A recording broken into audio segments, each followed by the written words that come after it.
Fitria Triwardani SPD selaku guru pembimbing sosiologi, dan yang saya sayangi teman-teman kelas 11 IPS 1.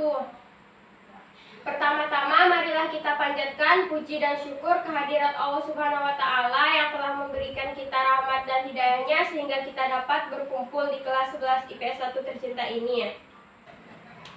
Sebelumnya perkenalkan, kami dari kelompok 1 yang beranggotakan saya sendiri, Rizka sebagai moderator, dan anggota kelompok saya ada Nika Yurianti, Firin, Yuliani, Usheri, dan juga Rifki Ardian. Nah, pada kesempatan kali ini kami akan membahas satu buah materi, yaitu tentang diferensiasi sosial. Seperti tadi yang telah kami sampaikan, pada kesempatan kali ini kami akan membahas mengenai diferensiasi sosial, di mana diferensiasi sosial adalah salah satu bentuk dari perbedaan sosial. Perbedaan sosial sendiri diartikan sebagai salah satu fondasi terciptanya struktur sosial. Kembali lagi ke materi, yaitu mengenai diferensiasi sosial. Apa sih yang dimaksud dengan diferensiasi sosial tersebut? Diferensiasi sosial adalah klasifikasi atau penggolongan terhadap perbedaan-perbedaan tertentu yang biasanya sama atau sejenis. Dari klasifikasi tersebut, tidak ada golongan yang lebih tinggi daripada golongan lainnya. Meskipun dalam kenyataannya terdapat kelompok masyarakat tertentu yang menganggap golongannya lebih tinggi daripada lainnya. Diferensiasi sosial diakibatkan oleh pola interaksi individu yang memiliki ciri-ciri fisik dan non-fisik berbeda-beda. Antara lain, yang pertama, ciri fisik. Antara lain, bentuk dan tinggi tubuh, warna kulit, warna rambut, raut muka, dan lain-lain. Yang kedua, ciri sosial budaya. Antara lain, kecerdasan, motivasi, dedikasi, bakat, minat. Dan ciri-ciri ini dalam lingkup yang lebih luas meliputi bentuk organisasi, kebiasaan, dan sistem nilai budaya lainnya. Nah, tadi kan kita sudah membahas mengenai pengertian diferensiasi sosial. Di dalam masyarakat tersebut terdapat beberapa bentuk dari diferensiasi sosial. Nah, apa saja sih bentuk-bentuk dari diferensiasi sosial di dalam masyarakat tersebut? Yang pertama yaitu diferensiasi ras. Diferensiasi ras adalah pengelompokan yang bersifat jasmania berdasarkan pada ciri-ciri fisik seperti warna kulit, rambut, dan bentuk-bentuk bagian wajah. Menurut Benjamin Rath, ras adalah suatu golongan manusia yang menunjukkan berbagai ciri tubuh tertentu dalam frekuensi yang besar. Diferensiasi ras sangat penting untuk diperhatikan karena memengaruhi interaksi sosial. Kita selalu mengidentifikasikan diri kita atau orang lain sebagai bagian dari kelompok ras tertentu, terutama berdasarkan kesamaan warna kulit.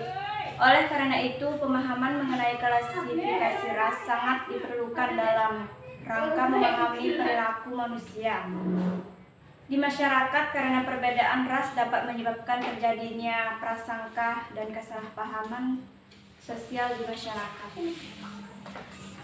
Diferensiasi etnis atau suku bangsa ialah sekelompok golongan yang dibedakan dengan kelompok lain karena memiliki ciri dasar yang berkaitan dengan asal-usul, tempat tinggal, dan budaya.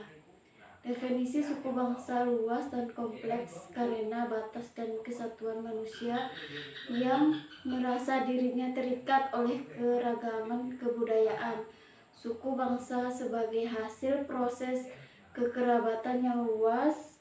Dalam sistem kekerabatan, masyarakat percaya bahwa mereka mempunyai ikatan darah berasal dari nenek moyang yang sama. Baiklah, untuk yang ketiga yaitu diferensi agama. Agama merupakan segala perwujudan dan bentuk hubungan-hubungan antara manusia dengan Tuhan. Menurut Emil Durkheim, agama adalah suatu sistem kepercayaan beserta praktiknya berkenaan dengan hal-hal yang sakral yang menentukan pengikutnya dalam suatu komunitas moral. Diferensi agama terwujud dalam kenyataan sosial, bahwa masyarakat terdiri dari orang-orang yang menganut suatu agama, termasuk dalam suatu komunitas dan golongan yang disebut juga dengan umat.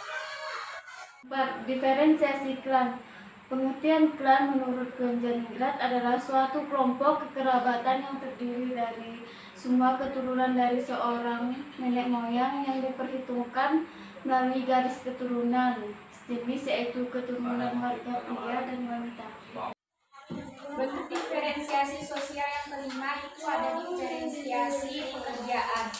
Pekerjaan merupakan salah satu yang berhubungan penting bagi diri seseorang untuk memenuhi kelangsungan hidupnya.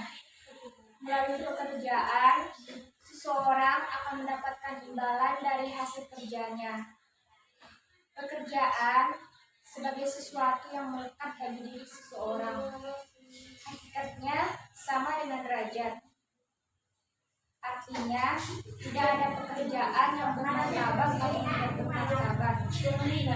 Semuanya serata dalam rangka kemanusiaan.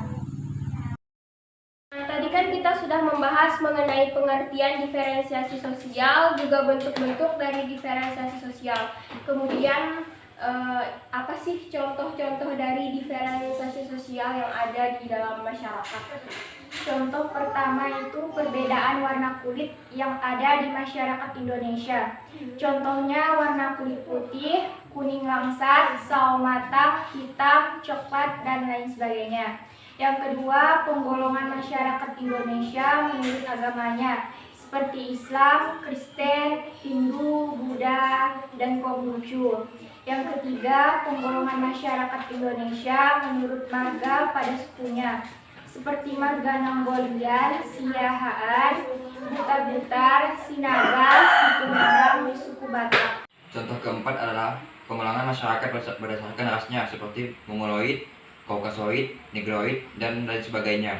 Contoh kelima, pengulangan masyarakat Indonesia berdasarkan menurut sukunya seperti suku Jawa, Batak, Madura, Sunda, dan lainnya. Contoh keenam, penggolongan masyarakat Indonesia menurut profesi atau pekerjaannya. Contohnya seperti karyawan, pemegang saham, pengusaha, buruh, dan lainnya. Contoh ketujuh adalah penggolongan masyarakat menurut adatnya seperti adat Bali, adat Jawa, adat Sunda, adat Batak, dan lainnya. Nah, dari diferensiasi sosial tersebut kan pasti memiliki dampak. Nah, jadi dampak apa sih yang muncul jika adanya diferensiasi sosial? Dampak yang pertama itu diferensiasi dapat memunculkan primordialisme.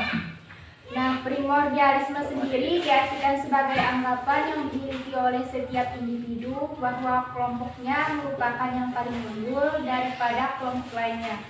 Yang kedua, diferensiasi sosial dapat memunculkan etnosentrisme. Etnosentrisme sendiri diartikan sebagai anggapan dari individu yang meyakini bahwa suku bangsanya lebih baik dibandingkan suku bangsa lainnya. Yang ketiga itu diferensiasi sosial yang menunjukkan prasangka terhadap individu yang terlihat atau berbeda dari diri sendiri. Diferensiasi dapat memunculkan sikap diskriminatif seorang terhadap suatu kelompok minoritas. Nah, teman-teman, itu tadi adalah pembahasan dari kelompok kami mengenai materi diferensiasi sosial. Jika ada salah kata, kami mohon maaf. Demikianlah kami akhiri. Assalamualaikum warahmatullahi wabarakatuh.